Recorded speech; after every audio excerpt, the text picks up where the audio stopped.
The cavalry.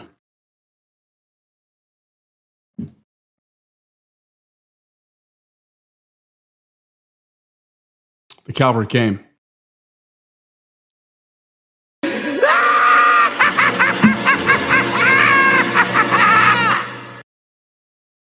That's just a little bit of the energy for right now. Cowboys dominate the Raiders to the tune of 33-16. A bad team.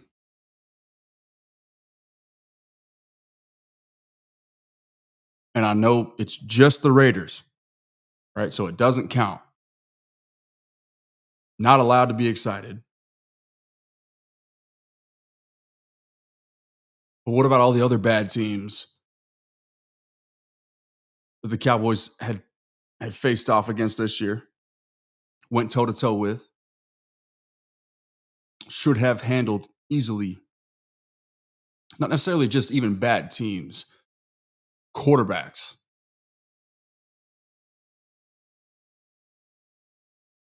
Journeyman, bust-worthy, rookie, or otherwise,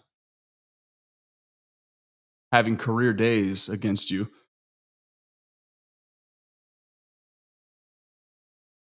That wasn't just the Cardinals, wasn't just the Panthers, wasn't just the Giants with the Russell Wilson,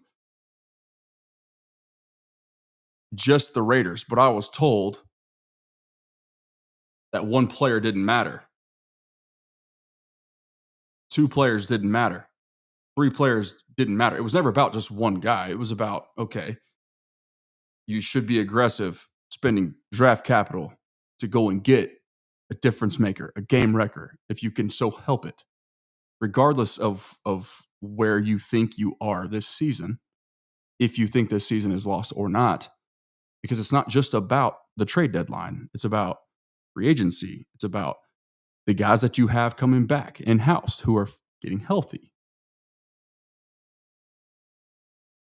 It's a myriad of things. It's adjustments at the bye week. Self-scouting, introspection, all these things. Not difficult to be better, right? I was told that it was foolish to trade capital.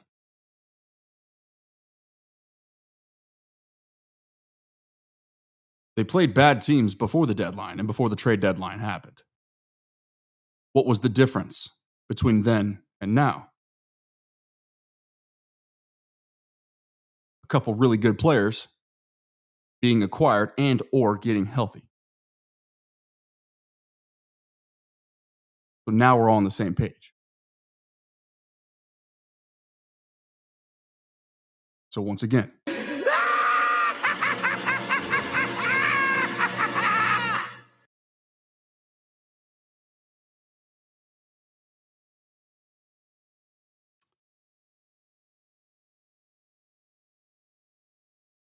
it feels pretty good, doesn't it? One way or another, regardless of what you think about where the Cowboys currently stand, what their playoff chances are, it doesn't matter to me. What matters is they handled a team that they were supposed to handle accordingly.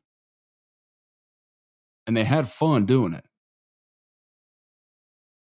In the midst of, in memory of, in honor of, on behalf of their brother who they just lost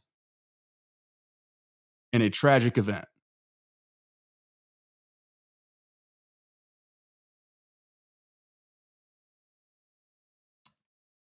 Jack, back up in here.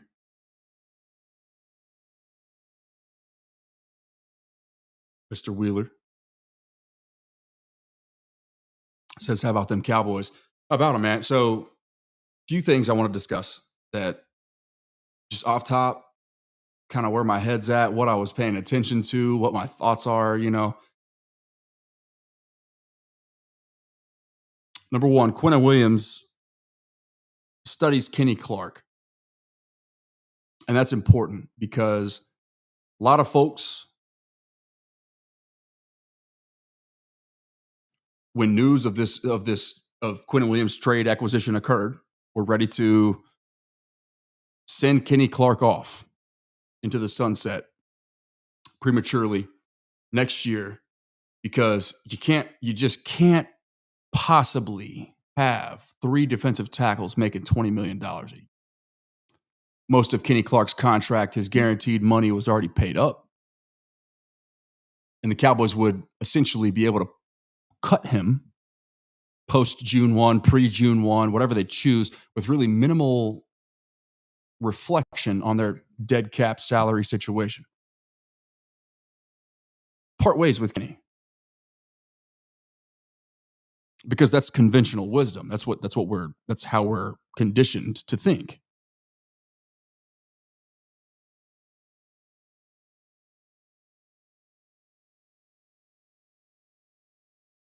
I see you. I see you.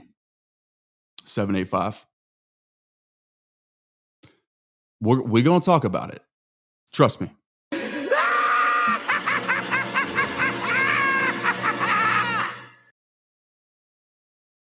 Just so we're all clear.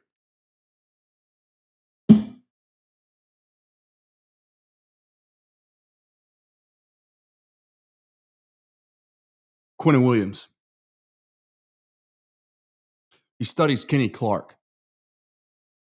He loves to watch his game. He's admired him from afar, and he's seen every snap of his career.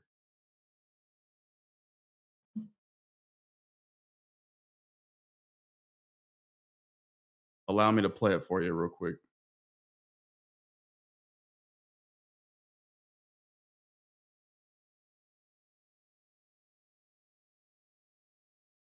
Patrick No. C. Walker with the question. On the same defensive line as guys like Kenny Clark and Olsen. That was practice. Can you chemistry that you guys?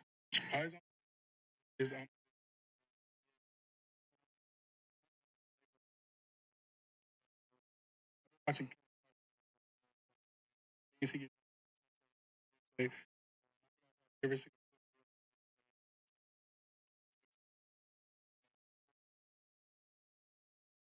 Every single clip of his at Green Bay.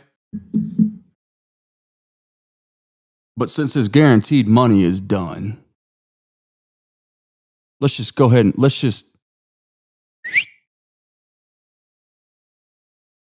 off with your head. Casey, we'll smell you, Kenny. Get going somewhere. We got to make this salary cap situation work. We can't have 3 defensive tackles make 20. Nobody does that.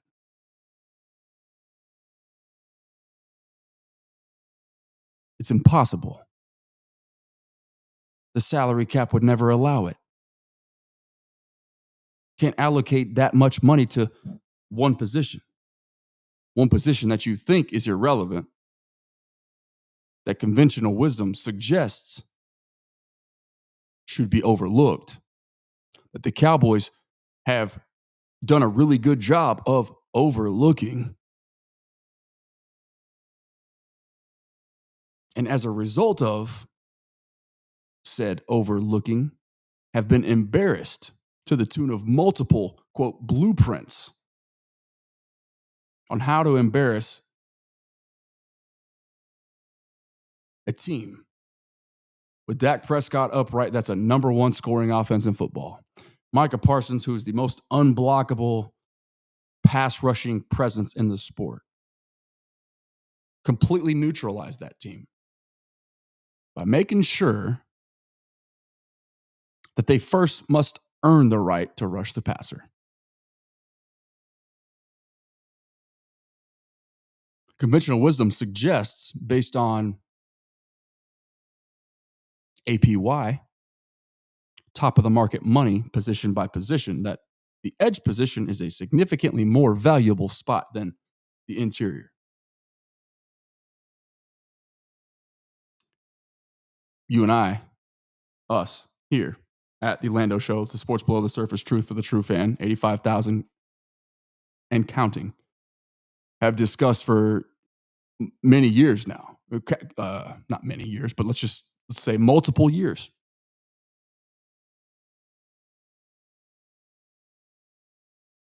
since I began my post-playing profession, which is this right here, having the discussions with the understanding that the salary cap is fake. The salary cap that is in the general sense, the conventional wisdom sense. But the things that we tried to bring to light this offseason, alongside our friend, the great, the trailblazer in his own right, Mr. none other than the one and only Vach Lombardi.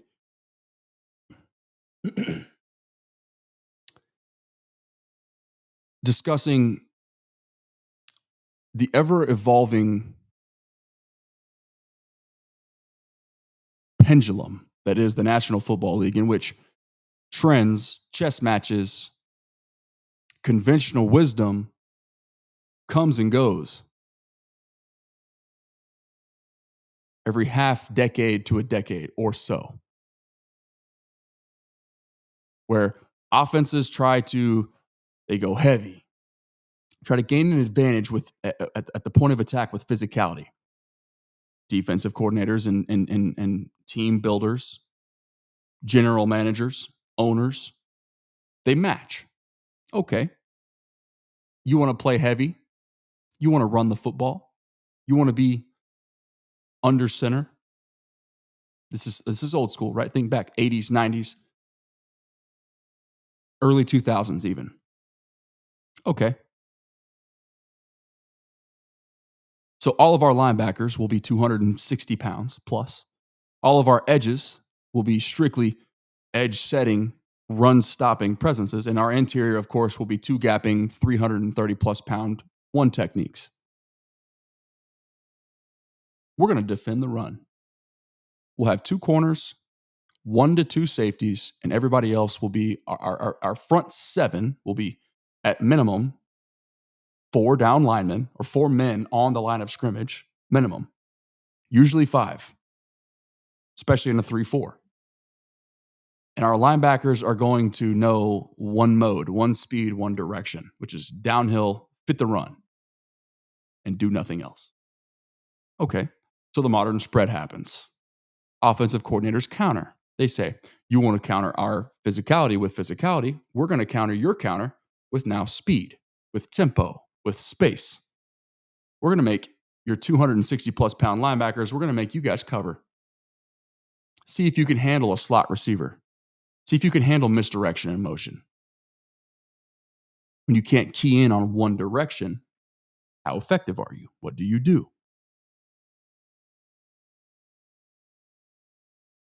As a result, now we see the modern defense, which is what? Guys, listen. Okay, what?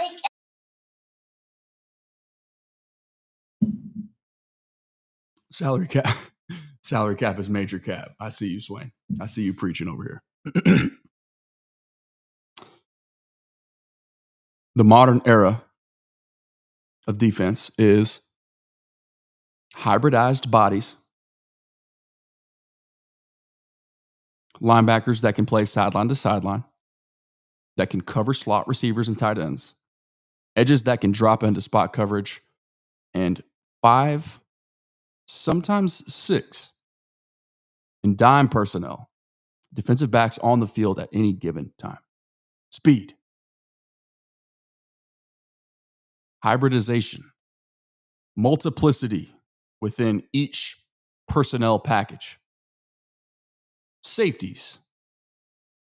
Like the ever so coveted Kyle Hamilton, who can fit the run like a linebacker, but run like a deer and cover in space with any, say, let's just say, bigger bodied receiver or tight end. He's got him. Checkmate. Done. So where's the trend headed now? Which direction is that pendulum swinging now? The pendulum, as Vach and I discussed, is now back in favor of physicality on the offensive side of the football. teams who can line up with multiple tight ends or running backs on the field at the same time. Vertical run game, north and south, duo. Right? Combo and climb, pin and pull, split zone even to a degree. But a physical approach, a lunch pail mentality in the run game. That's why we predicted here. Javonte Williams. When asked by one of our coveted and beloved viewers here who give me purpose, who are part of the reason why I'm here today, asking him the question prior to week 1, kicking off the season, Cowboys, Eagles. Hey, hype us up about Javonte Williams. What's this guy about? Okay, so I did that. And I told you, when you combine a running back like Javonte Williams, who has always in his career, healthy or not, who has won with power and pad level. That's his skill set. Okay, low man wins, leverage, pad level, falling forward. That's Javonte. That's his game. An offensive line now that's for better, more or less 6'4". I know some of you guys are going to get technical because I've had people mention me and say, Lando, so-and-so is not 6'5". So-and-so is only 330, not 335. Okay, let's just lowball it then. We'll ballpark it low. The Cowboys interior trio of offensive linemen, 6'4", 330 across the board. It's a far cry from the 300-pound man they had playing center last year that most people called for to do it again this year. Brock Hoffman, obviously, is the man that I'm referring to, but we've been writing about it all offseason long, highlighting and attempting to dictate the importance of, hey, physicality wins now. Lighter bodies on the defensive side of the ball. Okay, what I'm getting at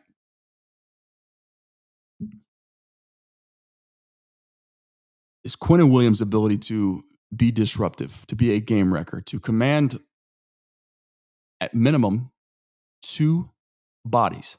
The same level of attention that Micah Parsons always commanded. As far as game planning was concerned, hey, each particular offensive coordinator, quarterback, or just offense in general, and in that week of game prep against let's say Micah Parsons, our game plan in its entirety is going to be, we are going to have our sights set on number 11, making sure that guy doesn't ruin the game for us. Where is he? When we throw the football, if we can help it, we're gonna not roll on a play action deep shot. We're not gonna boot in the direction of number 11. All right, we might run directly at him, and that'll be calculated as well. But we're not going to leave him on an island, regardless of what we're doing. All right, it's a concerted effort to make sure we know where number 11 is at all times. Well, guess what? As we discussed, a week actually on this platform here, a week before Quinnen Williams was even acquired, where we began lobbying for it, where we were the crazy one.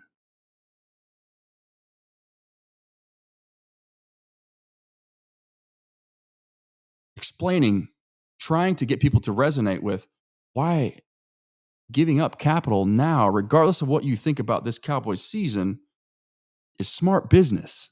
It's different business from what the Joneses had made its fan base accustomed to. Because it's about more than just 2025. It's about beyond. But it's about doing something different, not just with your philosophy, with your aggressive nature in the trade at the trade deadline, in the trade market, and not just Quinnen, right? Remember, what we began tracking, what led us down the prediction path of, hey, the Cowboys are about to swing big here, when I was the crazy one, right? Part of what led us to that line of thinking, bringing it to this platform, conveying it publicly. It's going to happen. Part of what brought us there is because is George Pickens. That acquisition premium draft capital in the mind of the Cowboys, which is a third-round pick. That's premium to them. They don't like not being in the market, or they don't like not having darts, because darts equals cheap labor, and cheap labor equals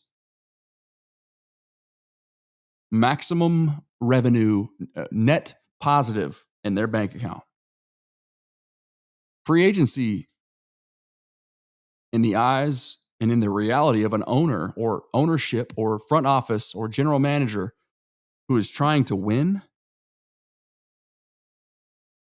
free agency is a useful tool. But in the eyes, the mind, the mentality of the general management or the ownership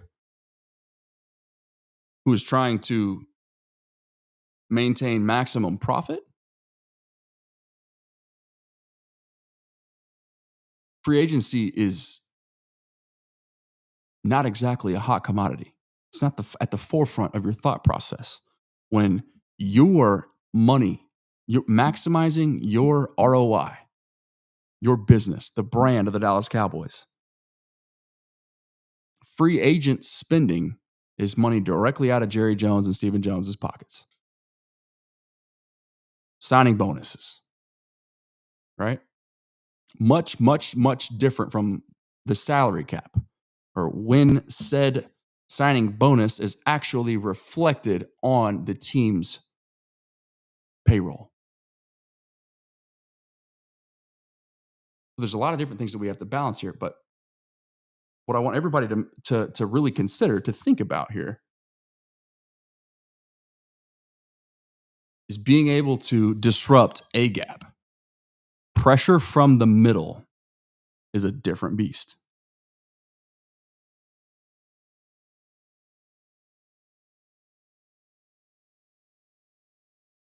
And the truth of the matter is that the Cowboys' very own $20 million player, Oso Odigizua, who's a really good football player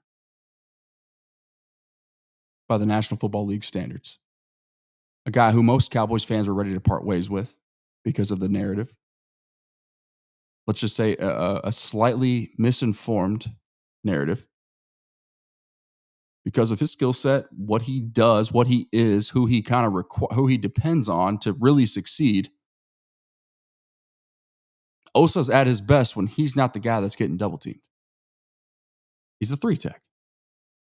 He's a penetrator. He's a pass rusher from the interior. It's a valuable commodity in the modern football world. But if that guy is the guy that you depend on alongside Kenny Clark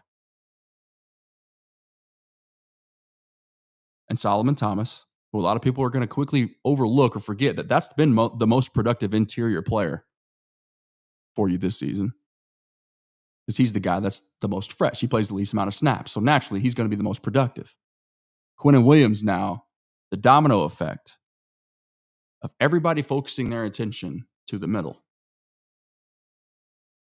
or just to Quinnen in particular. Now, the guy that Quinnen Williams himself, that we just unpacked, that we played earlier for you, that soundbite, that clip. I've seen every play of Kenny Clark's career in Green Bay. Now, that guy's free. More one-on-ones for the player that most Cowboys fans are only watching with optimism because they signed. Even though I was told I'm the crazy dude, I'm the lunatic, I'm the homer, I'm the Kool-Aid man for suggesting that you damn sure, when you're the Cowboys, you have the second most salary cap space, you have the most first-round draft capital the next 2 cycles. You better go and spend. And especially if somebody like Quinnen Williams in the middle, it was impossible to find that position. The second most difficult position to find difference-making talent at. Y'all know where I stand on that. Been reporting it for 2 years now. Well before Quinnen Williams was ever a remote possibility.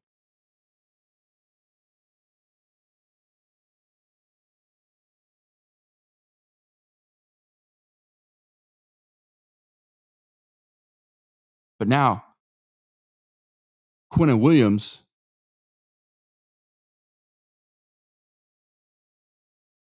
is either going to beat you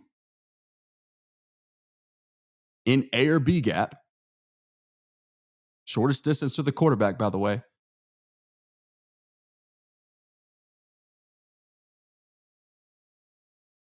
faster than any edge typically can, or his mere presence is going to free up other guys to go and do their thing. Donovan Ezeraku, not the least of which, but we're especially not going to overlook the man that Quinnen Williams has studied every play of his Green Bay Packers career. Kenny Clark, the guy that Cowboys fans were suggesting that just because he's guaranteed money,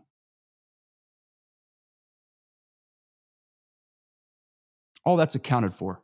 You can cut Kenny Clark next year for free. Or not for free, but it would be before his current contract extension would expire.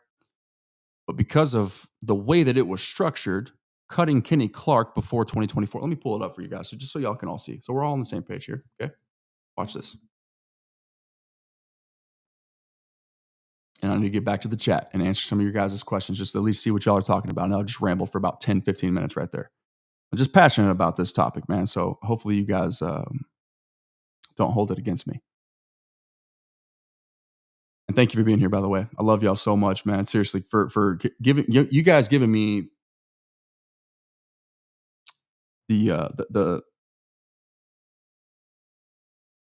opportunity to chase what I love and do it for a living is something that, man, I'll never take for granted. I really, truly, genuinely appreciate you guys just being here and listening and hanging out and supporting the messages that I continue to get, albeit still fewer and farther between than I would like. They give me all the verification, the validation, whatever you want to say, to keep pushing. And I know that I'm not the most structured individual. I'm not, and you guys, y'all probably never know when I'm going to be live. And I'm sure half the time I'm surprising you, and I'm sure that hurts my business, my growth, my platform ultimately in the long term. But I try to take things day by day, one step at a time, man. I got 3 small children that I love dearly, that are the apple of my eye, literally. I mean, you've probably seen them if you were here earlier today. You saw them all pop in at the end of the stream. I'm in a unique position right now with where I'm at, my current stage in my phase of life. My day to day is a little bit less predictable than I would maybe like for it to be, and that you guys would appreciate it being, as far as structure and planning ahead is concerned. But man, I'm just running my race. I'm doing it a little bit differently than most probably are, but it is what it is. So thank you. That's all I got to say about that. Now back to Quinnen.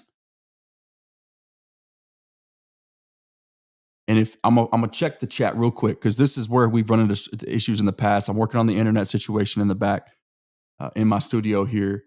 When I share this, y'all let me know real quick if I start to lag at all. If the video cuts out, if there's any sort of audio video delay, choppiness whatsoever, tell me, and I'll instantly cancel it, and we'll just continue. We'll move along. But y'all gotta help me out. Where were we? Right here. Let me know if this slows anything down as far as production level audio video is concerned. Okay, I appreciate y'all in advance. So looking at Kenny Clark here.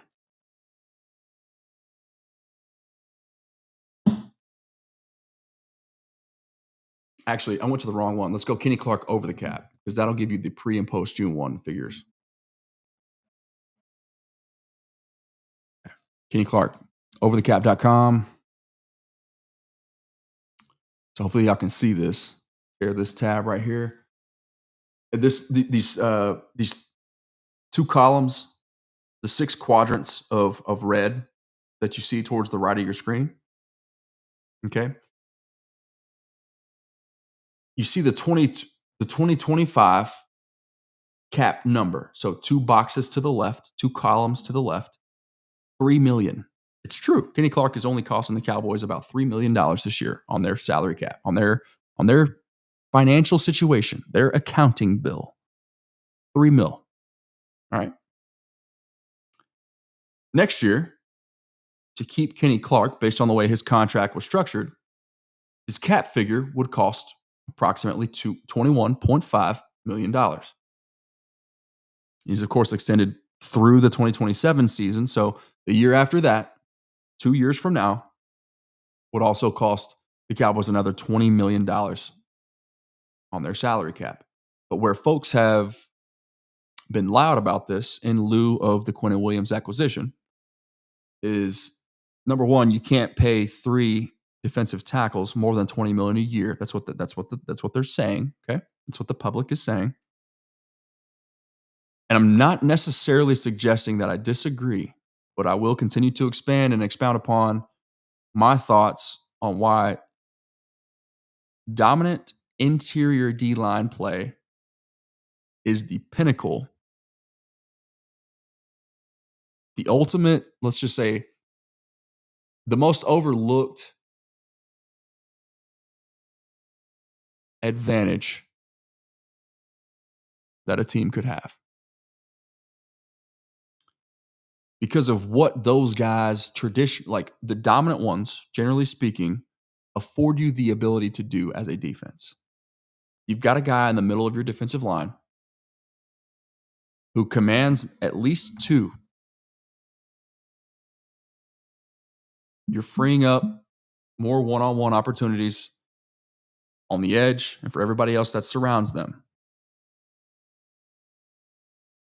But you're also allowing a guy like Quinnen in particular, the number 1 run stopper at the defensive tackle position in the National Football League. When you can stop the run with an honest box, not a heavy box. When you're even, let's say you've got nickel personnel out there, or even dime, depending on your opponent, your matchup for that week. But you're showing a 4 down front and 1 linebacker in the middle of the field. And you can stop the run effectively because you control the point of attack.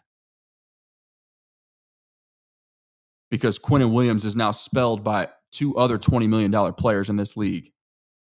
You now have a numbers advantage in the secondary, in the passing game, defensively.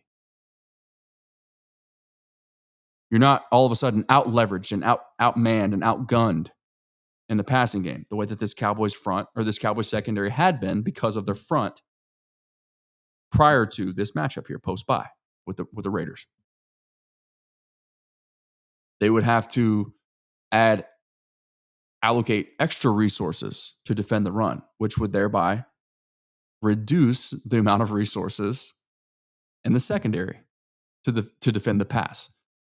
The pass, as we know, at all levels of football is a more efficient and more effective way to move the football and to technically beat and defeat your opponent. It just is what it is. It's the unfortunate nature of it. So when you couple that with DBs being at a significant disadvantage, just based on the rule book alone, what the NFL wants,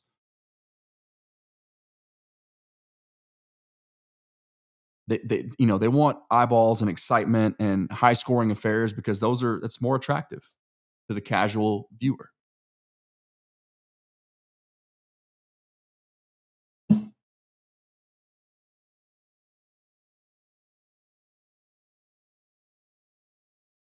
Audio wasn't great.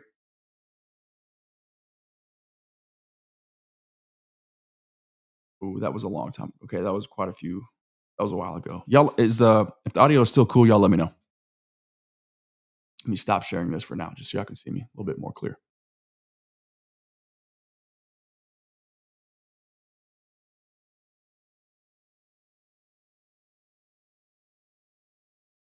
Do I think Kenny would restructure? That's a good question. in the not-for-long league where future guarantees are at a premium.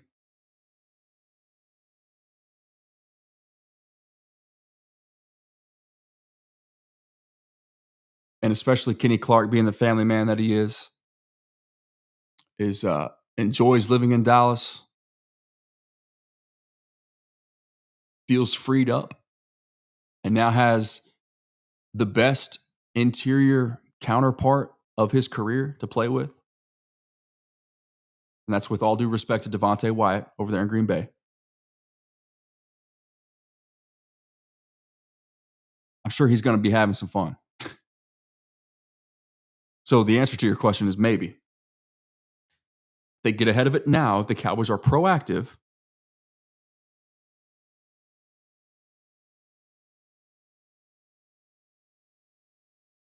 then they can make that $20 million number a lot more palatable.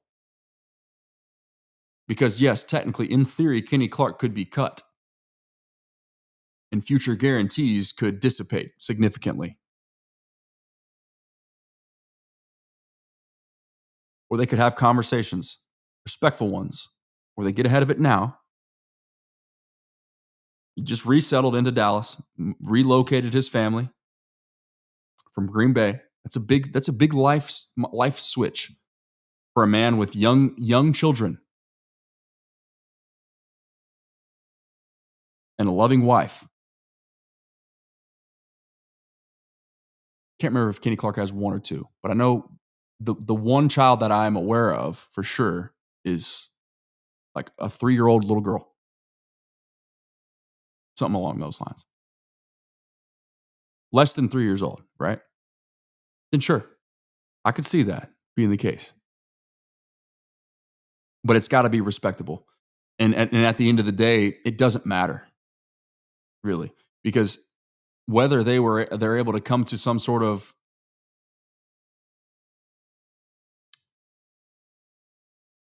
restructuring of the contract, pay cut, right? Some sort of agreement along those lines. Ultimately, if the decision were made that Kenny Clark were to part with the Dallas Cowboys, that would, in my opinion, I'm just going to say this bluntly right now, that would be a foolish decision. I'm telling you that right now. If you're going to get rid of one, make sure y'all hear me when I say this. Guys, listen. Okay, what? All due respect to the man that I went out of my way to defend last week. There is some mischaracterization, some miscasting of who Osa is as a player today. Trust me. That's real. Osa's better than the narrative that was floating around the last 2 weeks over the bye.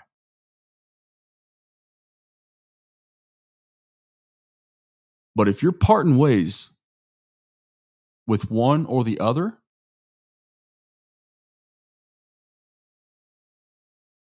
if you're parting ways with Kenny Clark, you're parting ways with the better player.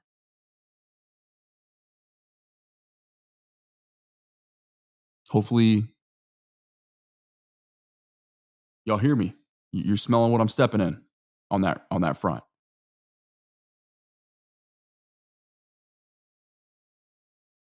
But nobody has to walk. I don't care what the Cowboys' current salary cap situation is.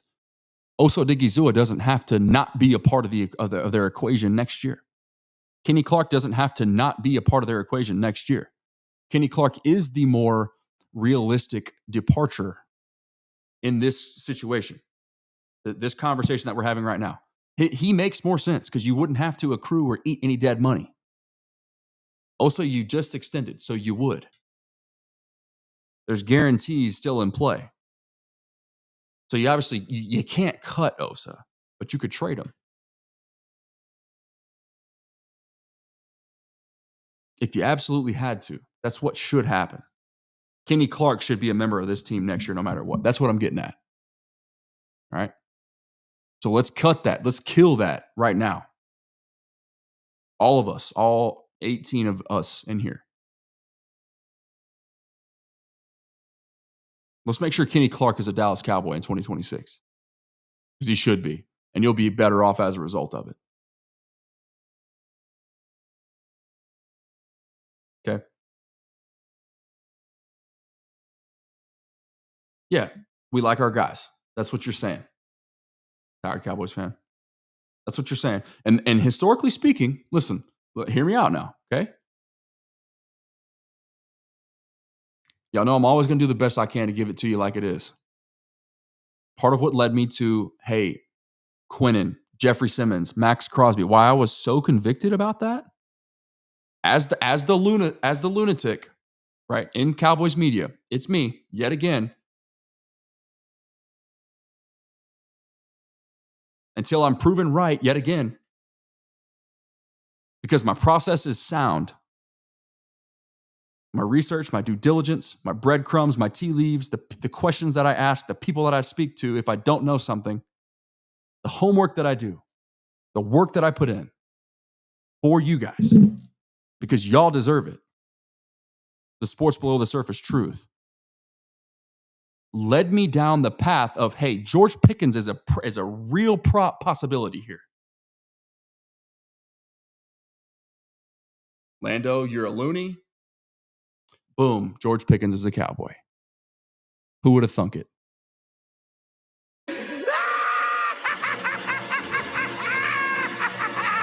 Fast forward a few months, Cowboys are 3-5-1. At the time, they were 3-4-1 when I began hitting the ground running with my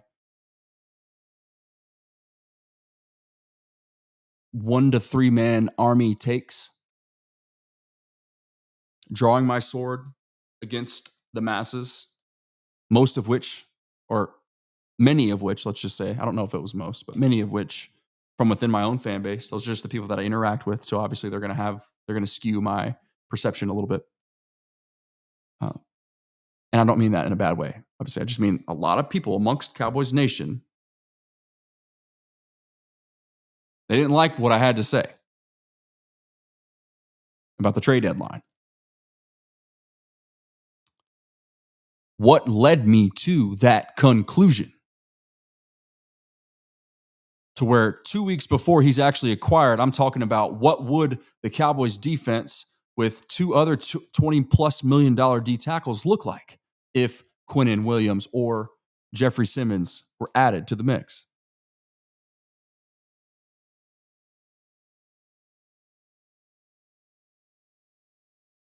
Micah Parsons, back to the point here. Jones is letting Clark go and keeping Osa because Osa is one of their guys. That's the conventional wisdom. That's the historical narrative for the Cowboys. For Stephen Jones, that's a liner. That's one of his one-liners.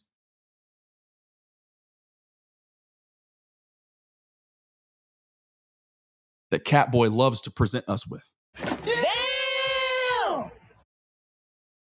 But Catboy also is a thing of the past because of the breadcrumbs, the tea leaves, the due diligence, right? Trading Micah Parsons. This is what I meant, what I should have probably stated a long time ago. I just ranted for 2 minutes for no reason right there, tired Cowboys fan. But trading Micah Parsons is a deviation from the Cowboys' recent historical norm. Goes against what like your sentence right there. And you're not wrong, by the way. So don't take it that way. Because I was trying to unpack that as well myself. Like, what I would bet on happening would be them keeping Osa, not just because of that's the cheapest way to go about it without accruing or incurring dead money, but because that's their dude, homegrown, their draftee. We like our guys, right? That's this organization.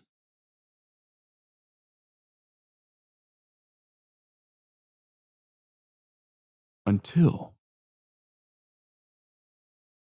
they just traded their franchise, one of their 3 franchise players, one of the top 3 best at his position in the entire sport. The most commonly worn, commonly purchased jersey amongst Cowboys Nation. Gone.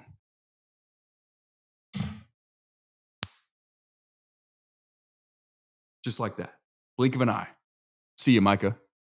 Off to Green Bay.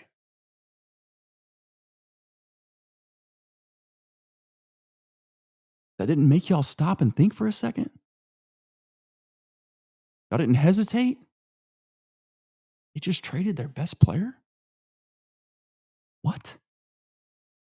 The Joneses? Who overly covet more than most their guys? Gone? But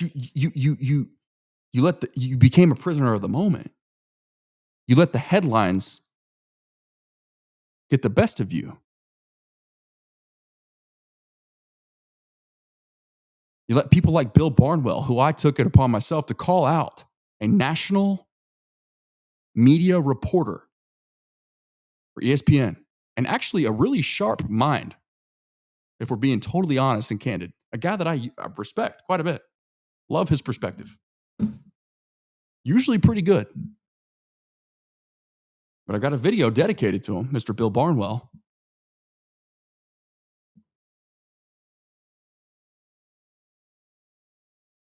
Because he clearly made it known to the entire world that he doesn't watch film.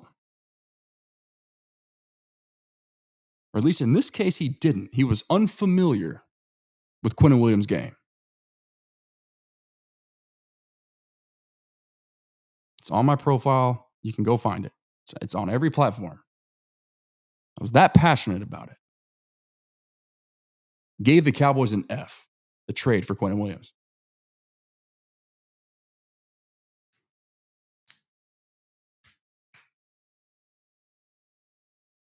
Spending premium draft capital goes against the Joneses' recent historical norm. Okay, that's what I led my show with prior to tonight's game with the Raiders, because I wanted to make sure that regardless of today's outcome, that the fans, it wasn't lost upon Cowboys Nation that this organization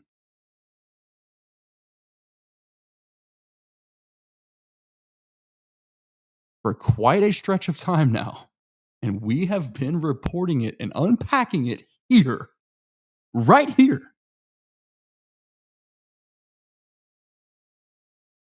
One of the few, one of three in Cowboys sports media who told you, get your butt ready for an offensive lineman at 12.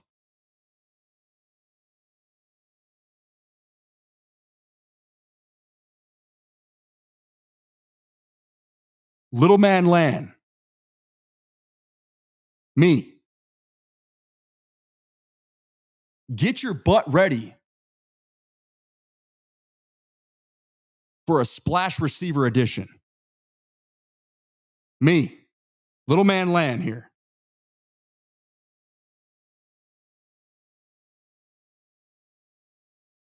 Get your butt ready for a big time splash at the trade deadline. Why? In all three cases, and that's just three examples. There's more. I got some wrong. I told you, I'm the same guy that told y'all that Michael was never going to leave here. I own that. I got that one wrong. But those three big ones where I'm the lunatic,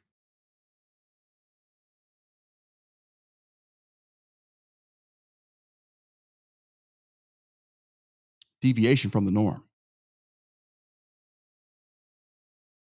But because it had to be. Change must come because there's no other choice. Right?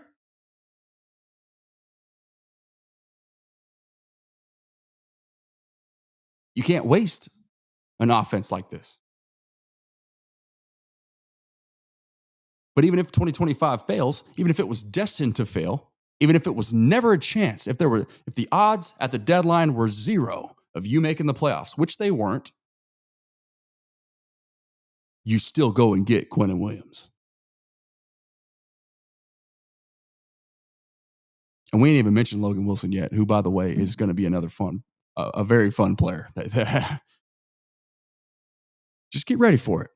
All right. Maybe that'll be the fourth notch in the belt here.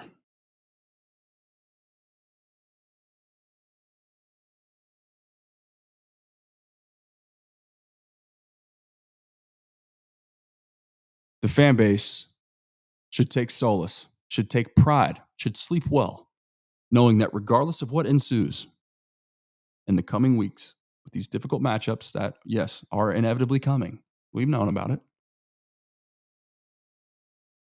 Regardless of what happens,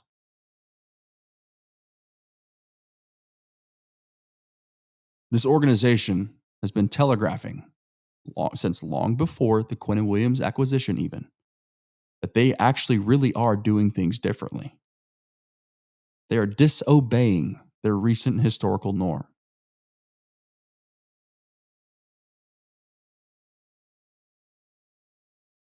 Telegraphing, projecting, highlighting to the fans, to anybody with with the ability to objectively view each and every move. I'm not perfect, but my process doesn't change. The due diligence doesn't waver. We care about winning. 8 months ago,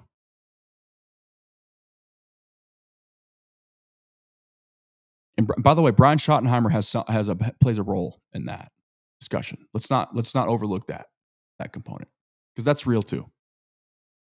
We've highlighted that as well. I know it's just the Raiders, guys. Trust me. I know. It's just the Raiders. Nothing ever matters until it does.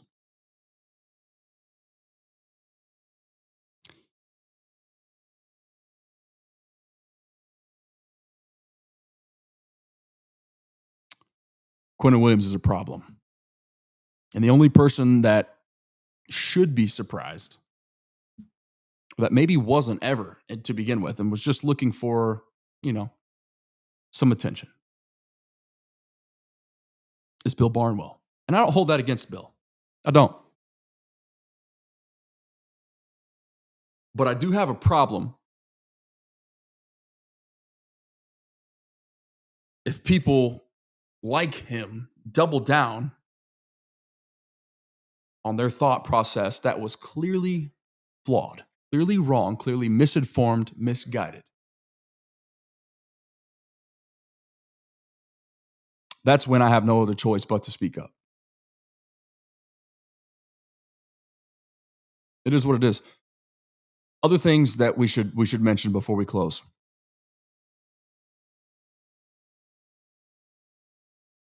Tired Cowboys fan, if trading Micah was what had to happen for them to start making football moves, then so be it. Agreed.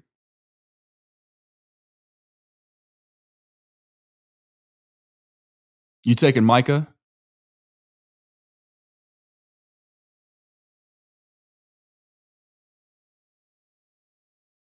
And a lot of you would have, had I asked this question, which I did weeks ago, before Quinnen Williams was acquired, I asked you if, when at the time we knew, okay, Kenny Clark plus 2 ones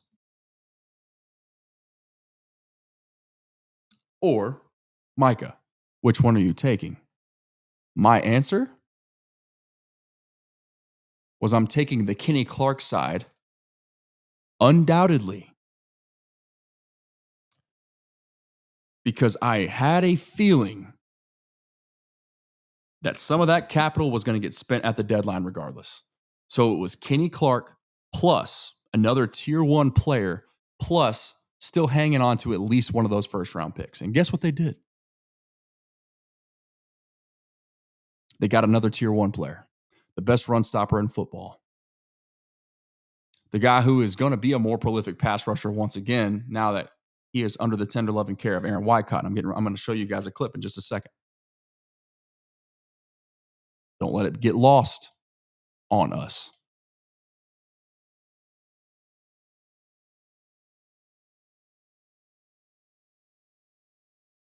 Did y'all notice Jadeveon Clowney? I don't know how many pressures he logged tonight, but I counted it. I know I can think of at least 3 off the top of my head where I'm just keyed in on 42. And I'm looking at that big right paw is just within inches of getting a hand on that football. Gino's right arm, his throwing arm, grabbing hold of the back of his jersey. Scot-free, man. Y'all notice the first play of the game, what the deployment was of the Cowboys defensive front? Kenny in the middle, spelled by Osa and Quinnen, spelled by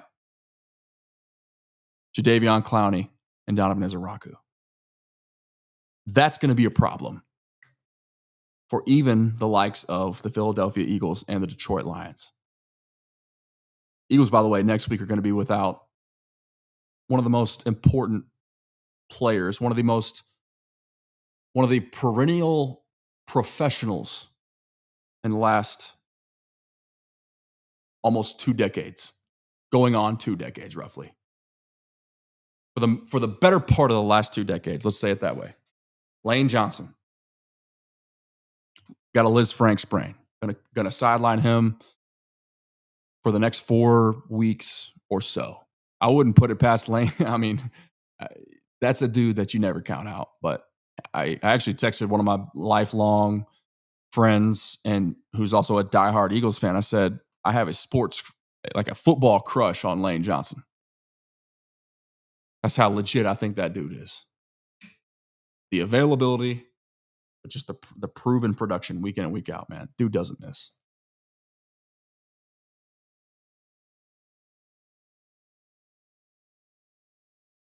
Kenny would be the older one out of the 3. That's a factor, absolutely. But when the Cowboys when they're in this window, which is it was another component of the thought process that led me down this whole line of, Quinnen being in play, was okay. You got basically the Cowboys are viewing their current situation, all of their premium offensive personnel. Extend George Pickens expeditiously, by the way. I don't care what it costs. Get it done. That should be the mentality right now. I know it's going to take time. I know who his agent is. I know he's going to command a lot of money. I know you could, dude, you could paint the picture. You could make the case that he's been the better player over CeeDee Lamb, albeit CeeDee Lamb has been, high ankle sprains. I wouldn't be shocked if that's still bothering him. If CeeDee's still only 85 to 90% of his pre-high ankle sprain self, that wouldn't shock me. Even post-bye, yes. I am saying that with confidence. Those things nag and linger. I mean, if you can't lay off of it for more than a month and a half at a time, you really can't gain a ton of ground. You can't negate the problem that you can't make that go away very easily. It's tough.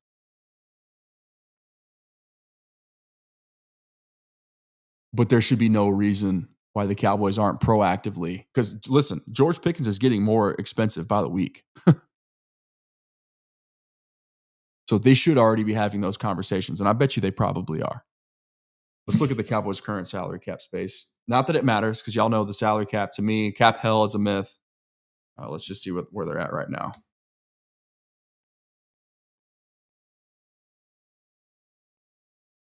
Salary cap space by team, overthecap.com. Cowboys should be top 4 still, roughly. Okay, here we go. Patriots, Commanders, Browns, Lions, Cowboys at 5 with currently $20 million. The Pats are 9-2 right now, and they have $52 million in cap space. That's more than double the next highest. Wow, that's impressive. Okay. Patriots trying to go win a Super Bowl within the next couple years. They're trying to maximize the rookie contract window of Drake May, as they should. Another team that's noticeably spending heavy where? Interior D-line. And things appear to be trending in the right direction for that organization. But point being, George Pickens is going to command top 5 receiver money, most likely, with the potential to reset the market on his own if his current trajectory, his current per game production continues throughout this season, whether or not they make the playoffs. He could absolutely price himself towards resetting the market. There's no question. There's no doubt about it in my mind.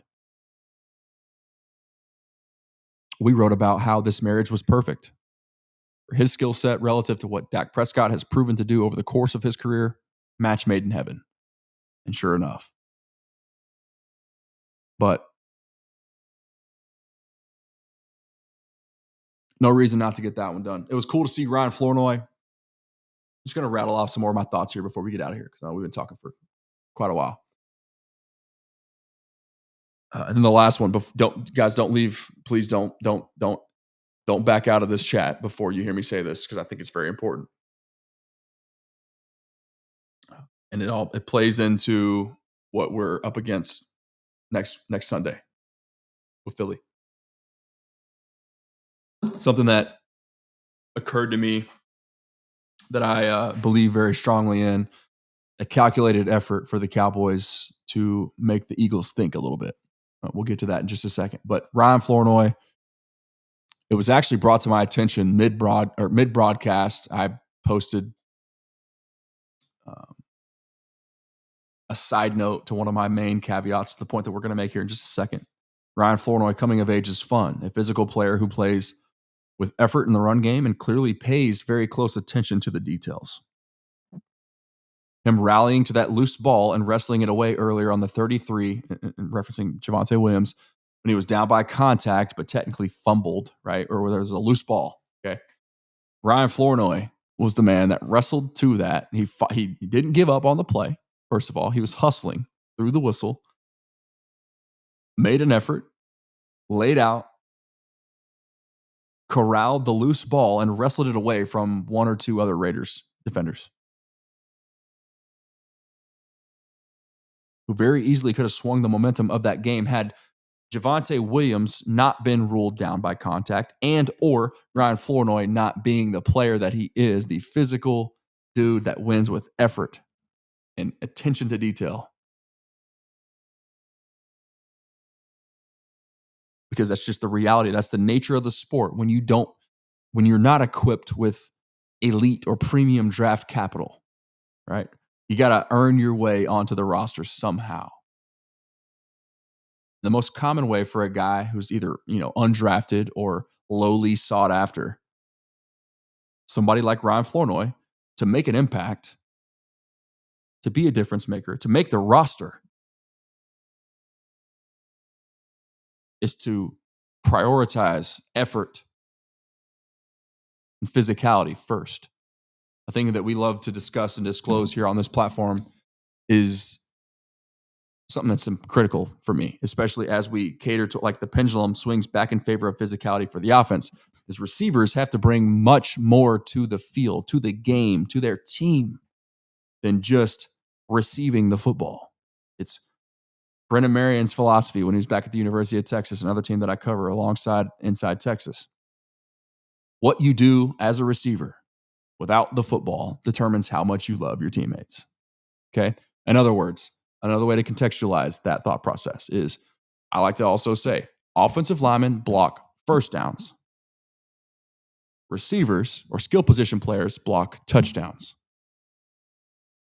Okay, Ryan Flournoy exemplifies that thought process.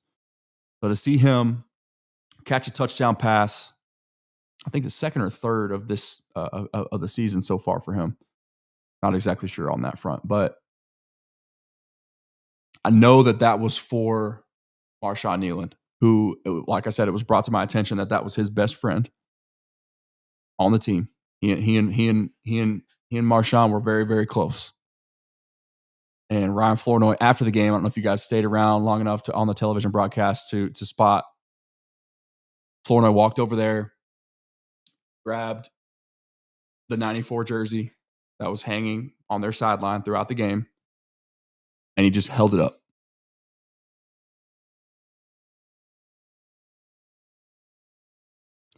For his brother,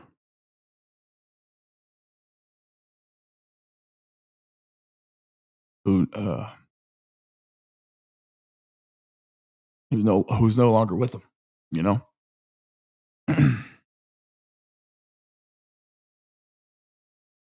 Could only hope that the good Lord, man, the good Lord above is reaching a lot of people through this situation. This very gut-wrenching, tough to swallow, hard to imagine, just really, really weird, like put life into perspective situation. The things that matter the most, man. Like me at the end of my stream earlier today, I could have kept talking to y'all for hours. And I probably would have.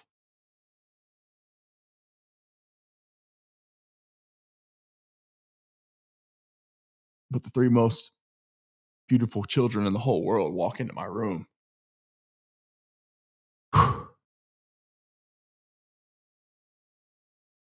And all they want to do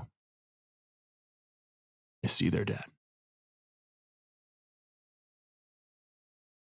Who am I to deny them of that? You know?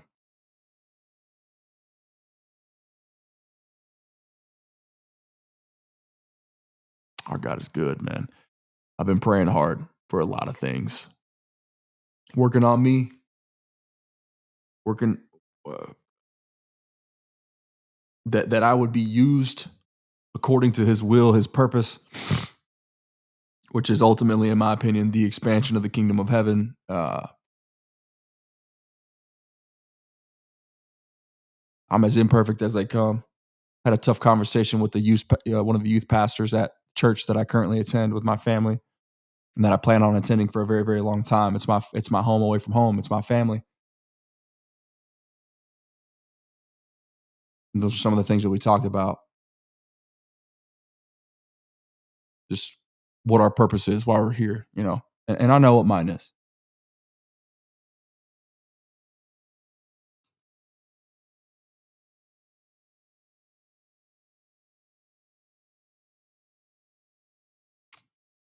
We'll leave that there for now.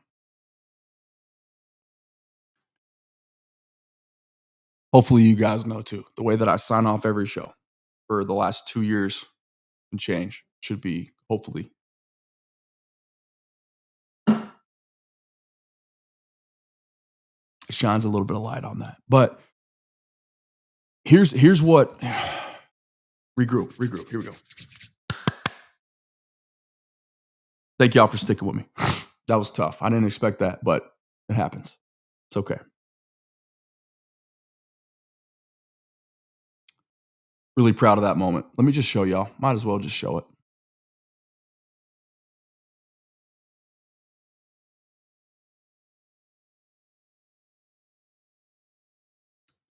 Right here. I don't think Shoddy and Company featuring Hunter Lipke this week is a coincidence. A calculated effort to give Vic Fangio and the Eagles an extra little something to prepare for. I believe that very strongly. If anybody disagrees, please feel free to let me know in the chat, in the comments. But then the side note, of course, Ryan Flournoy's coming of age is fun. A physical player which Hunter Lipke was featured and deployed tonight is something that you bet Vic Fangio was absolutely mindful of, taking note of, and will have to spend extra time preparing for this week in prep for Cowboys Eagles. That was cool. That was calculated. That was highly, in my opinion, that's Dak, I'm sure, had something to do with this as well. I know he did. That's cool to think about. Them thinking ahead, right? Playing chess for a gotta have it game next Sunday night, or whenever the time is. I don't even know if it's nighttime game. It's probably afternoon, but I haven't even looked. I've been so focused on deadline, Marshawn Nealon, Raiders. I don't even know what time the Cowboys and Eagles play next week. I just know that the Eagles are on the docket. A couple other notes to bring to light here before we hop off. Make sure, by the way, you guys are hitting the like button for me. I appreciate every bit of support. It goes does not go unnoticed and goes a long way. Here's what I found interesting about Quinnen Williams. Let me just go ahead and Aaron retouch on something that John Owning was ahead of the game on, and something that we talked about as a result of John's astute point prior to the game tonight, and it clearly manifested.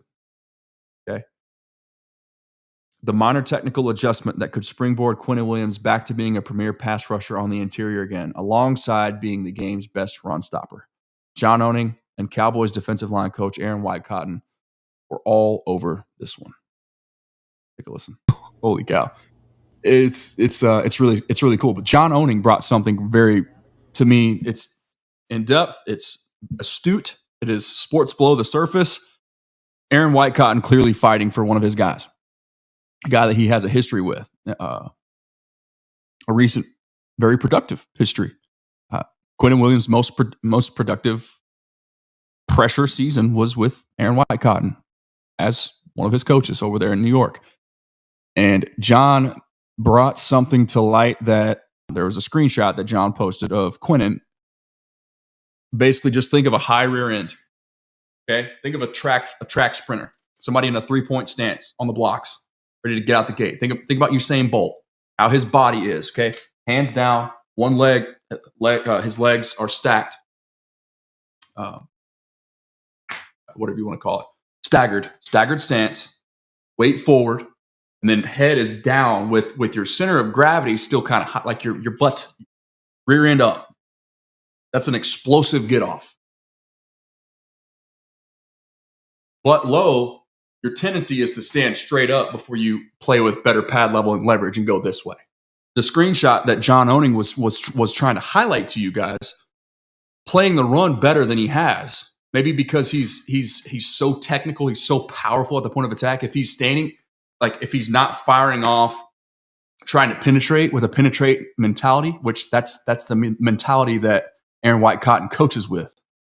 What I'll be watching is Quinnen more explosive? The way to just see it, read it, just completely disengage, stack, control, shed, disengage, go make the play. Does that take a half step or two back in the run department? Just based solely off of alignment and what Aaron White-Cotton teaches, with high butt as opposed to low butt, where you have a tendency to stand straight up out of your stance and be less angular. Right, one of these days, like we'll have multiple cameras in here soon, so I can just get up and just demonstrate what I'm talking about, and we'll play charades up in here. I don't even care. Be able to contextualize what I'm trying to suggest better than I am currently. But so there's that. Hopefully that makes sense. Really, really good point. Good note from John. Fun way to consider. Just to evaluate Quinnen Williams, something to look for. I really appreciated that perspective there. And by the way, I was keyed in on that. I was watching that. Obviously, we discussed it, so it was going to be something that I was looking for. I told you that it would be, and I did notice that minor tweak. Very simple, very seamless, but clearly very impactful for Quinnen. Curious to see how they continue to build and expound upon that, but. Other quick thoughts here, worthy of mention. Don't forget about Kevontae Turpin. Remember the discussion that we had preseason? Hopefully some of you do at least. What the Cowboys learned about Kevontae Turpin in the running game last year. The adjustment that they made. We talked about Hunter Lipke just now.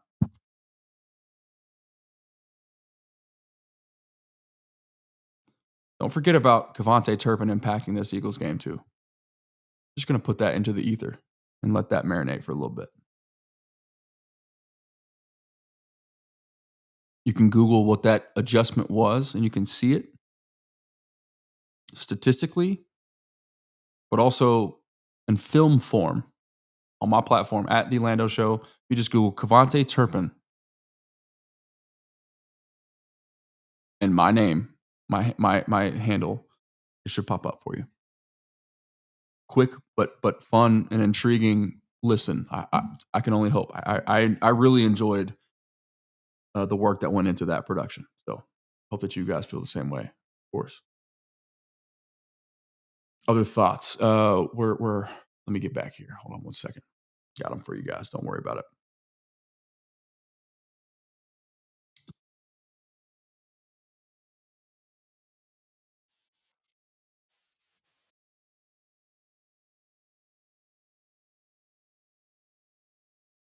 This right here.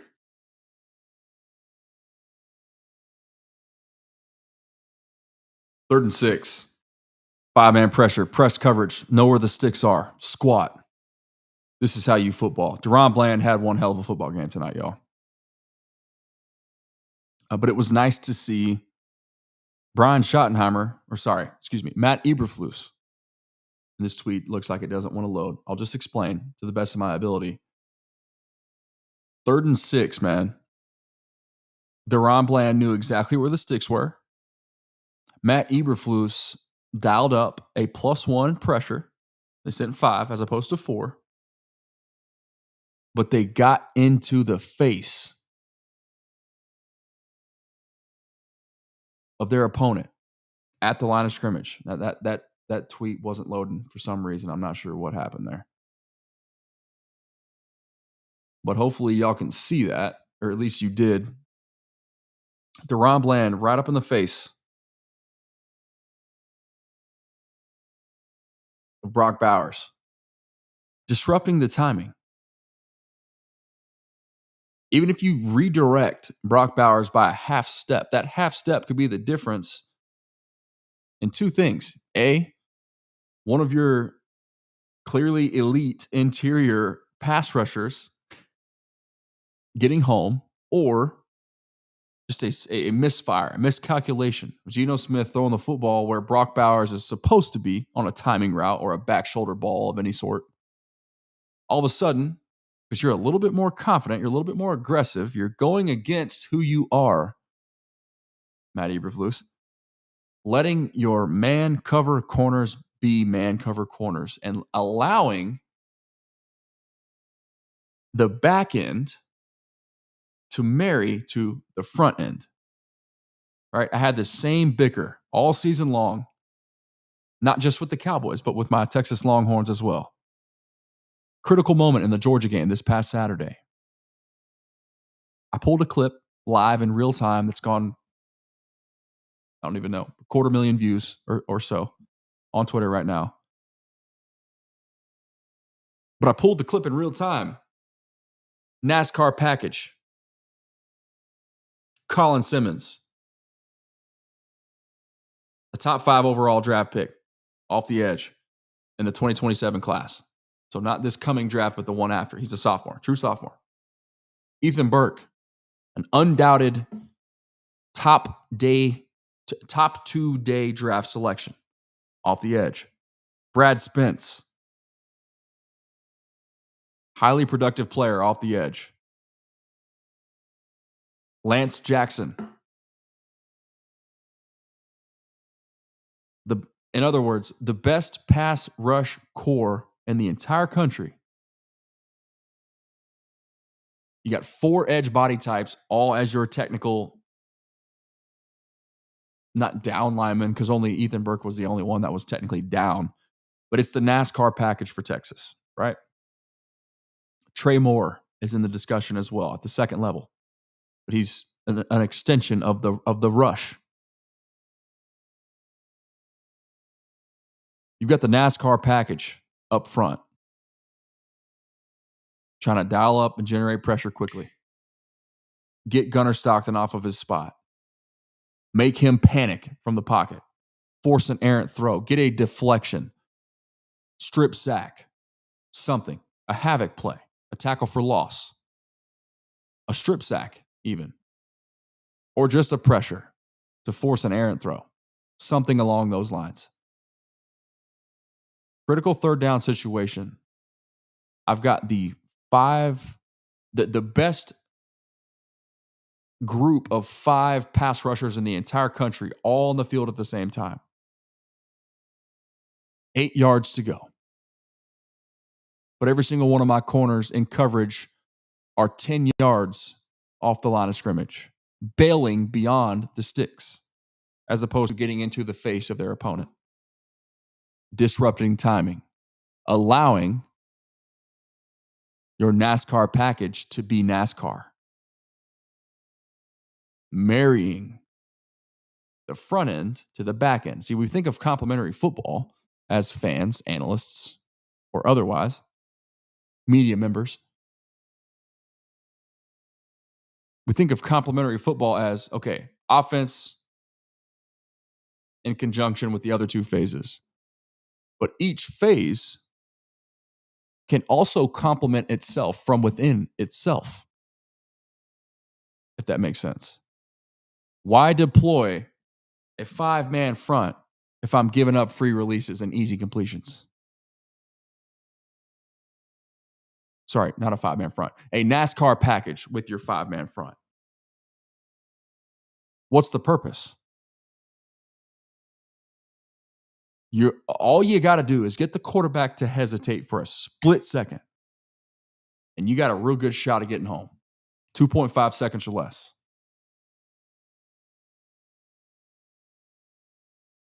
But we want to play 12 yards off when it's 3rd and 8 or 3rd and 10, or we're 8 yards off on 3rd and 6, and we're bailing beyond that point at the snap. Cushion. Soft. Free release. Easy pitch and catch. No contest. Completely voiding the very purpose for having a NASCAR package on the field in the first place. Give them a chance to get home. Do something other than giving them a free release or a no contest, an easy pitch and catch. That's an adjustment that we are now seeing Matt Eberflus make. I don't care who they're playing. I know it's just the Raiders.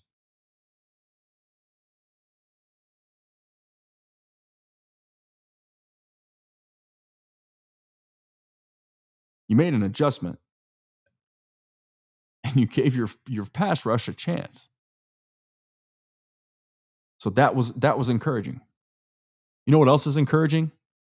That everybody should have keyed in on or probably noticed from the jump, at least at halftime. I know it's in here as well because I know I mentioned it myself, but 13 pressures for the Cowboys in the first half. Part of that is because the Raiders' interior was overmatched. They knew it coming into the game, clearly. And subsequently only attempted to run the football 3 times in the first half. They knew how much of a problem Quinnen Williams was alongside Kenny and Osa. They didn't even try.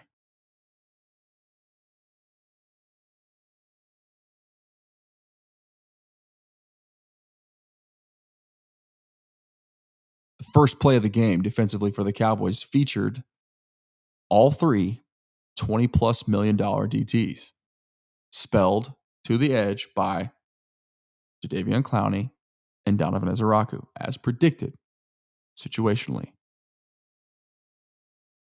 They quickly pivoted away from that. Why?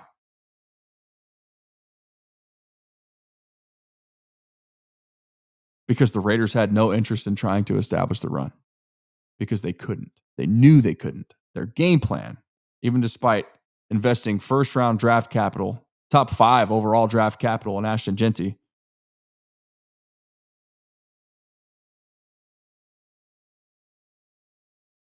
they abandoned the run on Tuesday, last week. Their game plan, they abandoned it. Running the football was not an option for them. They had no interest. They had no plans. It was done for. 3 carries. 3 designed rushing attempts their offense in the first half. With a rookie, quote, multi-generational, and I'm saying, quote, like my own words. I agree. Ashton Jeanty is a multi-generational prospect. He, Saquon Barkley, Bijan Robinson, and maybe one or two others that I'm forgetting are in a class of their own in the last 15 years. Multi-generational. I think of generation as 10 years, a decade, roughly. So if you're one of the handful or less in a, let's say, 1.5x generation span, so 15 years, you're multi-generational. And that's not misusing the overused term, generational talent. I believe that. I still do. About Ashton Jeanty. A Cowboys defense that is the team that you run on. That Rico Dowdle, the $3 million nobody by the NFL standards.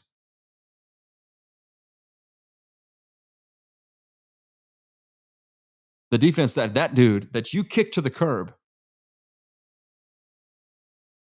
went 200 plus on you.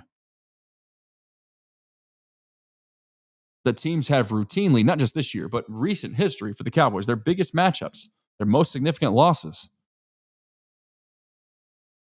You've been exploited. You've been bullied by the Bills in 2023. Where James Cook, before we thought of James Cook as a every down player, we thought of him as a scat back at that point in his career. Pass catching back. He and the Bills ran for 49 times for 260 yards on you.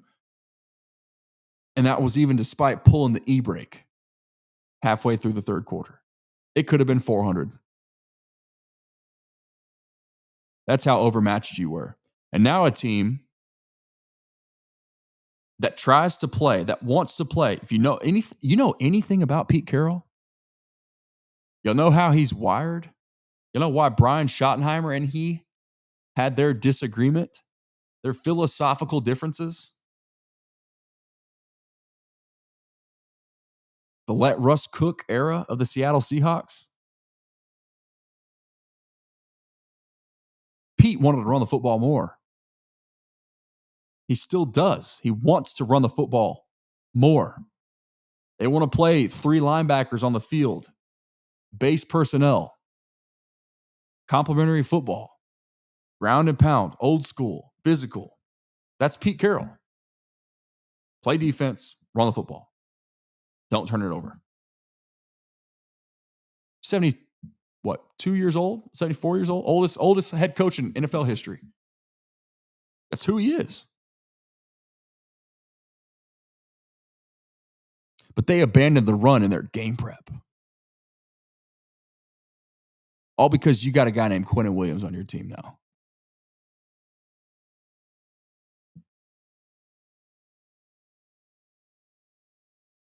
I love it. I don't know about y'all.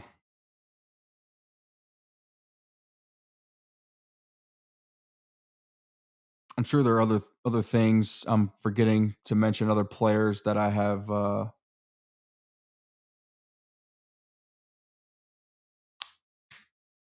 not intentionally avoided from the discussion.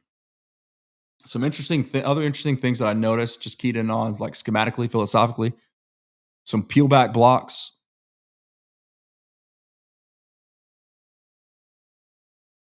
When you've got a guy that you've got a game plan for, and you won't be peeling in all likelihood this coming week on Sunday against a team like the Eagles, who possess the interior of Jalen Carter, Jordan Davis, Moro Ojomo, and company. Now Brandon Graham reinserting himself into their situation post retirement. It's pretty cool, but you likely won't be removing an all pro from the pass pro setting and asking him to peel back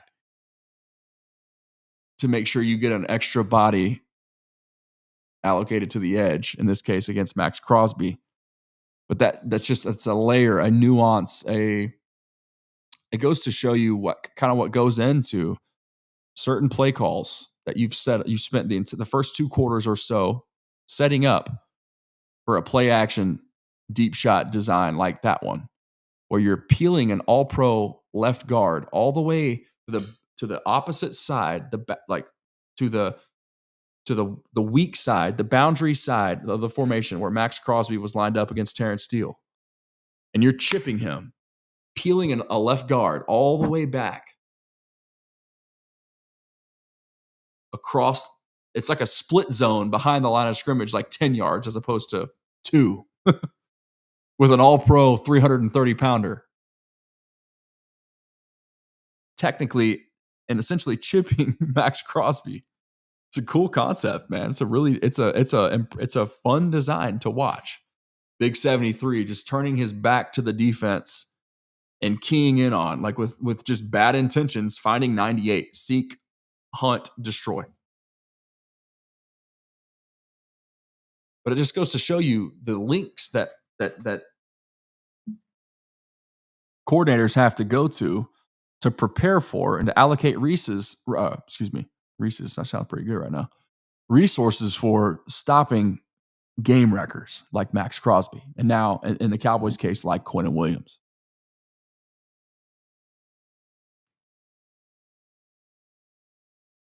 But I think a game like the one against the Eagles next week is a game in which he's really going to shine because pass rushing isn't even technically his strong suit as a player today. We just discussed and unpacked John Oning's thoughts that he was ahead of the game, ahead of the curve on, that may or may not improve the pass rush win rate this season for Quinnen Williams down the stretch. But we know who he is to his core, and which, in the case of this season, is manifesting itself as the best, the most physically dominant interior run stopper in the sport. The best. He is the standard run defender.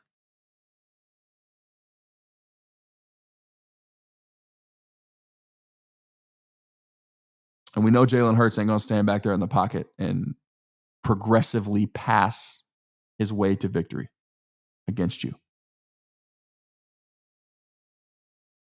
We know what already happened, why they won this year.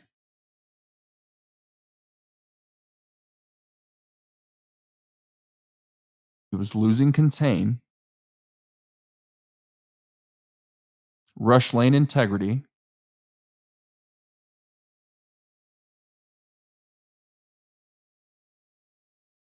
collapses. And a smart player, a good decision maker, who's a strong ball carrier, made you pay. He kept drives alive because you lost your rush lane integrity. Cowboys in week 1, Thursday Night Football, the season kickoff. They stuffed the run to the tune of Jalen Hurts being the leading rusher for the Eagles that week, their best ball carrier. I don't remember Saquon's total, but I remember it was something to the tune of like 3 yards per carry and change. It's Mr. 2000 we're talking about. But the Cowboys without Quinnen Williams had answers for that rushing attack. They shut it down. With Kenneth Murray, with Kyer Elam. Kenneth Murray had a pretty good day-to-day himself, by the way. I will say that. And I hope he continues to make me eat my words.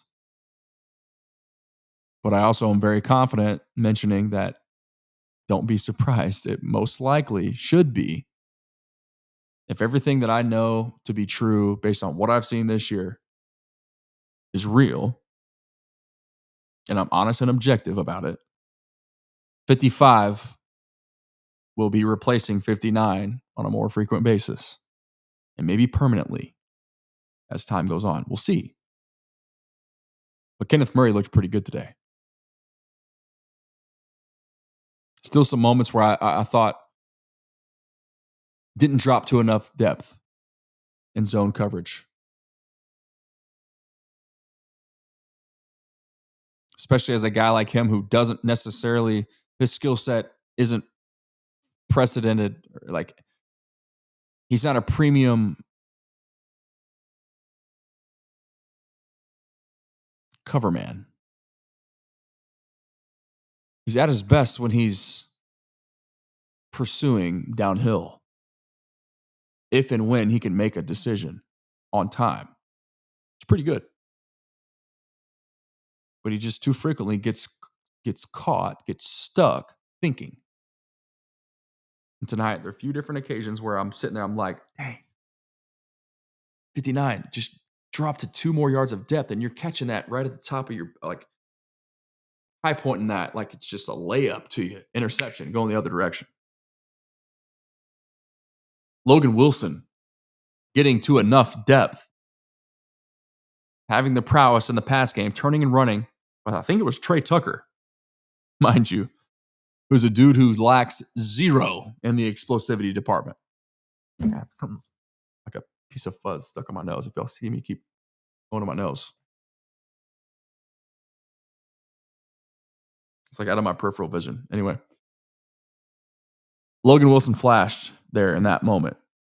Why we mentioned that he would instantly be the best cover man at the linebacker position. And that includes DeMarvion Overshown, who I think still can do a lot of those things. It just hasn't really been who he is at this point in his career. He'll turn and run with just about anybody. But just zone coverage, the instincts, I feel like Logan Wilson has a leg up in that regard. And he flashed that, helping the Cowboys get off the field on that third down end zone deep shot to Trey Tucker over the middle, in which you saw 55 turn and run and be in position with enough depth, but taking away to like kind of cut off the upfield shoulder of Trey Tucker to where the only way for Geno to complete that pass was to sit Trey Tucker down and hit him on the back shoulder. And the two weren't on the same page. Incomplete pass, field goal attempt. Live to see another day.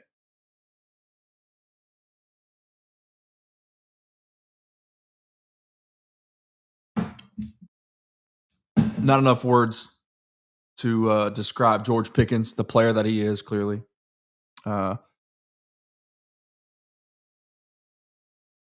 mean, who he is at this point, what he did tonight, what I expect to continue to see with him and Dak just continuing to be more and more on the same page, especially if CD continues to be less than 100% of himself with that high ankle sprain. Who knows how much that's lingering right now? I'm just hypothesizing.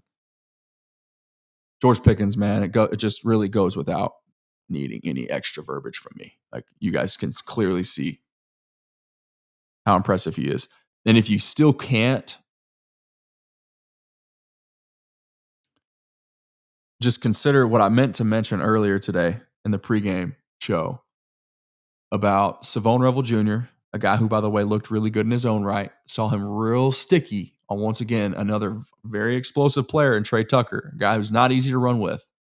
Grabbed a little cloth, gave himself a little bit of an advantage, but the turn and run, the sticky in coverage, the obvious length that he possesses, right? But then, of course, what we know him to be at his core, which is that physical player in the run game, willing tackler.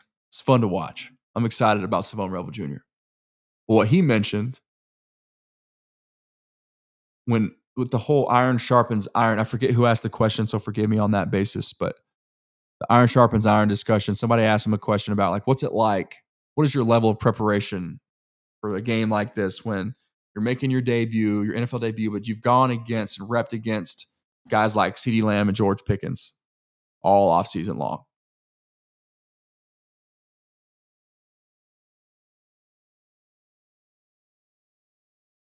The first guy that Savone Revel Jr. mentioned, and the only guy that he continuously referred to more than once in response to that question, was George Pickens.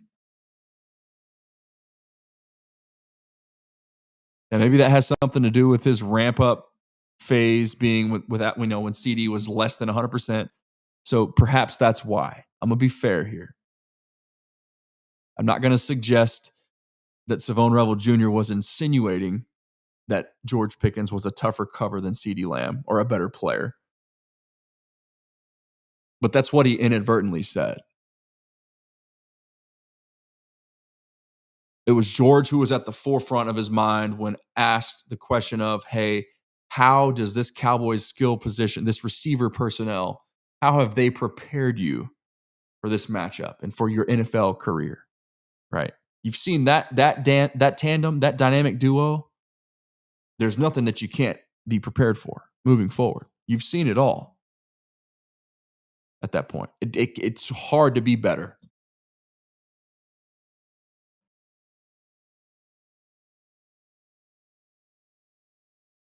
George Pickens was the guy that he gloated over.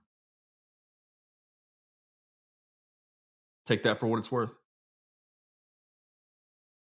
Not my words, not my opinion necessarily, but the proof is in the pudding. The proof was on full display tonight. CeeDee Lamb with yet another drop. Either he's not having fun or he's still not 100%. And I lean towards the latter being the case. But George Pickens is making sure that none of that matters.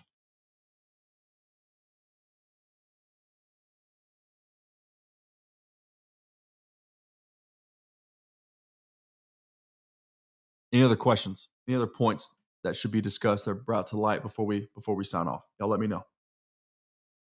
16 of us still in here. I know we've been going for about hour 45. That's a long time. We probably should have cut it off way before that, but it's okay. This was fun.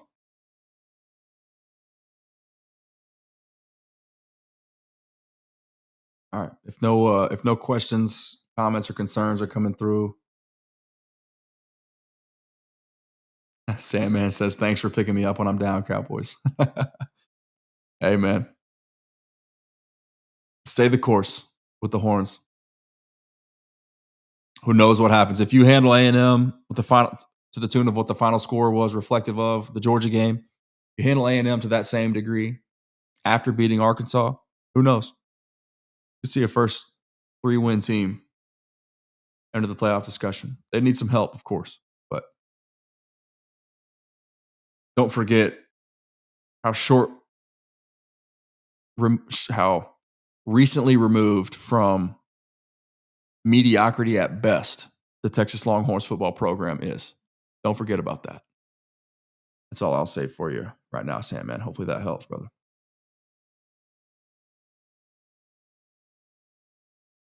Yeah, that's it, man. I think we'll of course we'll turn the tape on and talk through everything tomorrow. I'll have reels all over the place for you guys on Instagram. Make sure you're following me there too. 85,000 strong and counting. It's a really cool thing, man. I feel blessed to be in this position to deliver the sports below the surface truth for the true fan, the people like you who deserve to hear it.